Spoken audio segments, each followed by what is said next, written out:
Hey everybody, it's Jeff Brown with Griot's Garage. We're here today at the Tacoma headquarters, and I'm here to share with you our tried and true system for dialing in your kicks. We're always looking for new ways to try our products, make them help out around the house. And for me, one of my passions is shoes. I like to keep my shoes dialed, and this is my system.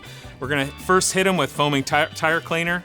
We're gonna address the bottom sole, the outer soles. We're gonna carefully apply that to the sneaker. We're gonna come back on canvas shoes. We're gonna use Odor Neutralizing Carpet and Upholstery Cleaner. This has got hydrogen peroxide in it, which absolutely goes after some of the gnarliest stains you've seen. So you're gonna carefully apply that to the canvas area.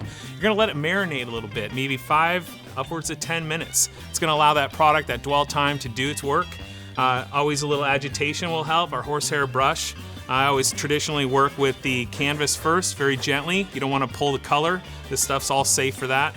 And then I'll typically use another nylon bristle brush or the horsehair on the soles, because who wants dirty soles? So that's that. Rinse it, dry it off with a multi-use microfiber. And then this is the secret. I don't know, we call it the soul cleaner around here.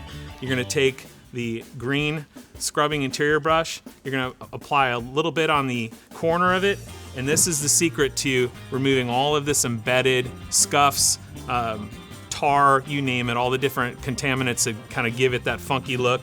You're gonna basically get that before and after. It's a pop. So once you've got all the wet work done, I traditionally let everything dry. And then I'm gonna come back on my canvas. I'm gonna use fabric protectant. I'm gonna spray that all over the fabric. Traditionally, or typically two light coats is better than one. And then once everything's dried up, I'm gonna come back with Trim Restorer, and I'll use that via the blue applicator. I'm gonna work that all around my soles, and that's gonna help prevent further contamination in the future. So that is the tried and true method to dial in your sneakers. Have fun in your garage.